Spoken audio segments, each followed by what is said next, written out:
De l'Évangile de Jésus-Christ selon saint Luc, chapitre 1, versets 5 à 25. Il y avait, au temps d'Hérode le Grand, roi de Judée, un prêtre du groupe d'Abia nommé Zacharie. Sa femme aussi était descendante d'Aaron. Elle s'appelait Élisabeth. Ils étaient l'un et l'autre des justes devant Dieu. Ils suivaient tous les commandements et les préceptes du Seigneur de façon irréprochable. Ils n'avaient pas d'enfants, car Élisabeth était stérile. Et, de plus, ils étaient l'un et l'autre avancés en âge.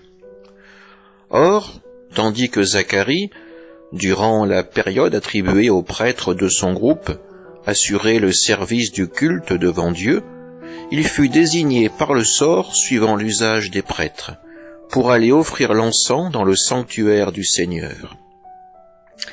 Toute la multitude du peuple était en prière au dehors, à l'heure de l'offrande de l'encens.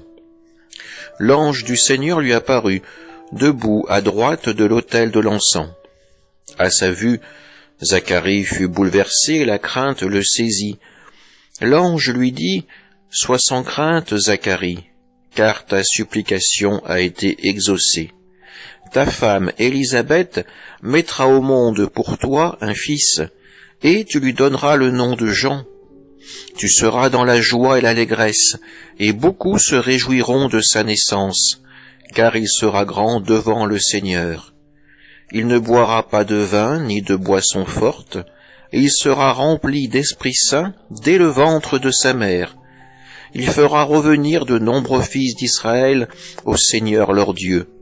Il marchera devant, en présence du Seigneur, avec l'esprit et la puissance du prophète Élie, pour faire revenir le cœur des pères vers leurs enfants, ramener les rebelles à la sagesse des justes, et préparer au Seigneur un peuple bien disposé. » Alors Zacharie dit à l'ange, « Comment vais-je savoir que cela arrivera? Moi, en effet, je suis un vieillard et ma femme est avancée en âge. » L'ange lui répondit, « Je suis Gabriel et je me tiens en présence de Dieu. J'ai été envoyé pour te parler et pour t'annoncer cette bonne nouvelle. Mais voici que tu seras réduit au silence, et jusqu'au jour où cela se réalisera, tu ne pourras plus parler, parce que tu n'as pas cru à mes paroles.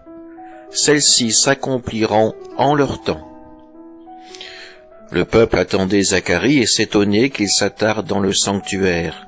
Quand il sortit, il ne pouvait pas leur parler. Ils comprirent que, dans le sanctuaire, il avait eu une vision.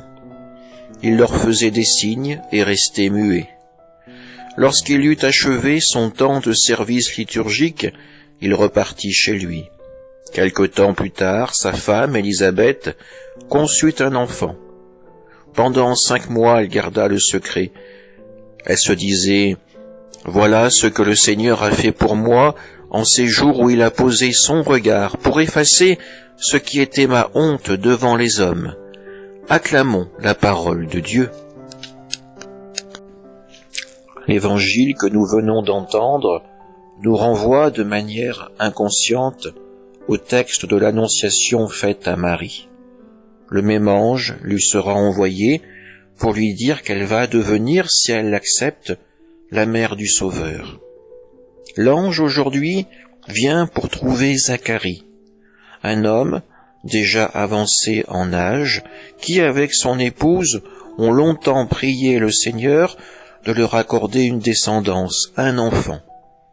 Aujourd'hui, alors que Zacharie est dans le temple de Jérusalem, là où il va offrir le sacrifice au Seigneur, il reçoit enfin la réponse à ses prières.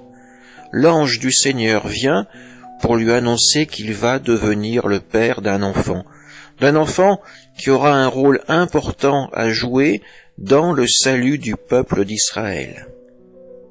Nous pourrions imaginer un Zacharie empli de joie dans l'action de grâce.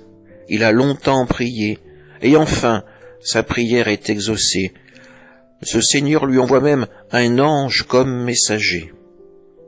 Pourtant, Zacharie reste dubitatif. il doute même de la parole de l'ange. Là où Marie est dans la confiance, Zacharie, lui, exprime le doute, la défiance, comme s'il pensait que Dieu soit n'a pas la capacité d'agir, soit qu'il agit bien trop tard pour lui offrir cet enfant. C'est pour cela que, entre l'annonce faite à Marie et celle faite à Zacharie, il y a une telle différence. Marie est la comblée de grâce. Zacharie, lui, sera touché par la perte de sa parole jusqu'au moment où il pourra véritablement accueillir la parole, la volonté de Dieu et donner à son enfant le prénom de Jean. Bien souvent, nous réagissons non pas comme Marie, mais comme Zacharie. Nous prions le Seigneur, et quand celui-ci nous fait enfin signe, nous le jugeons trop tardif. Nous condamnons pratiquement sa venue, son interruption dans notre vie. Nous manquons de gratitude envers Dieu.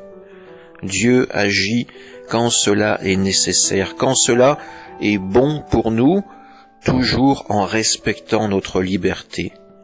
Dieu n'agit pas par intérêt, Dieu agit par amour. L'amour se donne gratuitement, que notre accueil aussi de la volonté de Dieu se fasse gratuitement, qu'elle se fasse dans la confiance. Amen.